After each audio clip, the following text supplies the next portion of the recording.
My guest tonight is one of my favourite people on TV.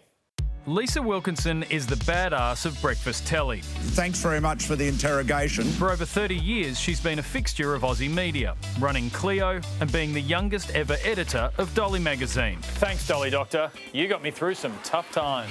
Since making her small screen debut in the 90s, Lisa has been wearing her brain on her sleeve. I just find that a justification for people venting their racist spleen. This week, she marks 10 years in the Today Show chair. That is a decade of getting out of bed earlier than anyone should have to. Please welcome Lisa Wilkinson! Oh, I'm so excited to have you here. It's lovely to be here. Now, just before we start, very quickly, Kitty asked me to ask you, what do you think that looks like? A refrigerator and a hard hat? Exactly, yeah. I owe her a Coke. Congratulations, 10 years on the Today Show. Round of applause, 10 years on Today. Thank you. I have to ask, do you have to like your co-host to succeed at television? Well, I actually met Carl at the Logies, and it was because I liked him, because I'd just been offered the job, but meeting him at the bar at the Logies convinced me. That's funny, because I tell a lot of people I like them at the Logies. We were introduced, in fact, I should say we were match-made by Larry Emder. Larry was there at the This birth is of our already one of the relationship. great showbiz stories. It is, isn't it? And look, we just started talking, and I liked him. I thought he was a lot of fun. I thought he had a brain, and I thought we could work together really well. And how many of those assumptions stand up today? 10 years on, we're still doing pretty well. Yeah, what I have to ask is, at the time, he'd been through 4 co-hosts in 18 months before you came along. Before he had. And either they weren't great or he was shocking. But I'm curious, how confident were you at the time that you would go the distance? Not at all. But I didn't want to die wondering. I was working over at Sunrise, and it was kind of the bright, shiny toy of breakfast TV. Today Show was going through a tough time. But I'm a girl from the western suburbs of Sydney. I love an underdog. And I just thought, I just want to give this a go. Because breakfast TV is the best gig in TV, apart from yours, of course. Yeah, obviously. Because you get to do so many different things. You do interview the Prime Minister, and you do talk to a reunion of all of the kids from The Sound of Music and everything in between. There must be parts of that 3 hours of TV every day, or 3.5 hours of TV every day. It's also quite gruelling. No, because every day is completely different. I mean, yesterday at 8:20, we got word that a bomb had gone off at an Ariana Grande concert in Manchester, and everything gets thrown out the window, and we were on air until midday, and, you know, that's when your flying miles as a journalist really kick in. And so we never know what each day is going to look like until we're actually doing the show. You've interviewed some incredible people over the years. You interviewed 16-year-old Nobel Peace Prize winner Malala Yousafzai. You flew to London to interview Such a her. thrill, yeah. But also, in the research, I watched an interview you did with Melania Trump back in 2011. I just want to ask, what was that like? Well, I certainly didn't anticipate she was one day going to be First Lady, did Really? I? Because at that point she was just the fourth lady. But in fact, at one point in the interview, I was waiting for her to be ready for the interview, and one of the maids came out and said to me, you know, would you like something to drink? And I got a mineral water, and I walked over towards the kitchen, and outside the kitchen, I walked past this painting. And I sort of did a double take, and it was literally not that far from where they cooked the spaghetti bolognese. And I said, is that real? And the maid said, yes, it is. And it was a Renoir. It was a famous Renoir just kind of sitting there. If I had a Renoir, it would be sitting front and centre in my lounge room. This was just something you walk past. There was no spot to sort of stand and enjoy it. yeah, it's so hard to relate to because I like to cook to a Matisse. It's strange. I'm curious, what sense did you get of their relationship? Well, the impression that I got was somebody who was quite nervous. Somebody who, given the history of Donald and his marriages, you know, could be replaced at any given moment. Although it's been fantastic to see in the last 24 hours Donald keeps reaching for a hand and she keeps swatting it away.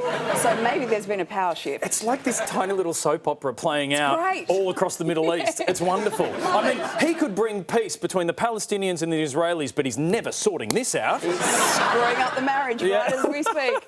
Now, you have a stream of politicians on the Today Show. You've been covering politics, you know, live on TV for 10 years. We bemoan the state of our politics. Do you think politics is worse than it was 10 years ago?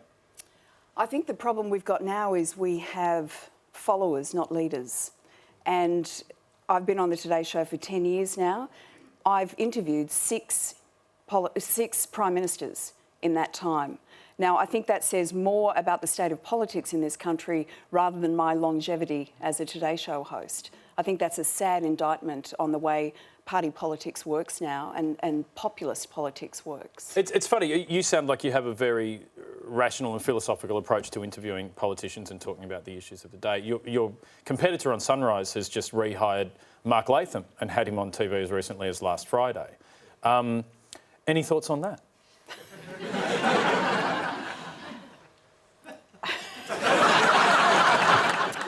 Look, I can't speak on behalf of Sunrise and the decisions that they make, but we wouldn't have him on our show. Now, I want to reach back a little bit now. You were 21 when you became the editor of Dolly magazine. I'm curious, how have young women changed in that time and how are they the same? Oh, look, I think the pressures of social media are bringing a pressure that I don't think we know the full effect of it yet. You're putting things out to an audience of people whose opinions actually shouldn't matter to you. And I also worry about, I mean, recently I was asked to get some photographs of myself when I was a teenager.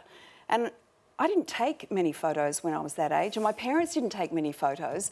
So there's like half a dozen photos of me, and I'm a complete and utter dag. And That's the entire point of photos when you're young. Exactly, and I celebrate that. And, you know, I look at that young girl and I'm so glad that, you know, I was completely oblivious to the pressure of having to look a certain way and be liked by people I'll never meet. And I really worry about that for young girls now. Now, I want to talk about an issue that I'm sure is close to your heart. I'd like to talk about the gender pay gap on your show, because it's been widely reported that Carl is paid significantly more than you to host the Today Show. Why do you think that is? And you believe everything you read? Well, maybe I believe everything Carl's publicist puts out. I have no idea what Carl's on, just as he has no idea what I'm on. Oh, this is fascinating now.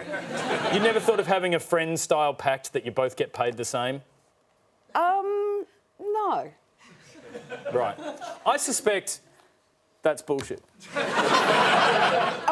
No, not about the friends thing. I suspect... I can put my hand on my heart and say I have no idea what Carl is paid and he has no idea what I'm paid. Right, and you don't think that Channel 9 is a place where men would be paid more than women for the same work? Besides, I do it out of love anyway, so... Oh, you do it out of love? Yes. Really? OK, well, speaking of love, your husband, Peter Fitzsimons, he says something wonderful about your relationship. I'm a big fan of your husband. I love his books.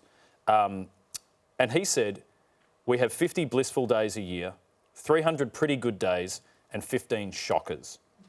How many of the 15 are your fault? Probably all of them. Really? I've met your husband. Yeah, look, I mean, we both feel so blessed that we met each other, but we both have very full-on work schedules, and we've got 3 children and 2 dogs. So, you know, like any marriage, and we're celebrating 25 years of marriage this year, like any marriage, you go through your ups and downs, but mostly it's really, really good. Which could also be a perfect description of this interview, Lisa Wilkinson. It has been an absolute joy having you on the program. Thank you, Charlie. Thank you so much for joining us. Lovely. Lisa Wilkinson, thank you.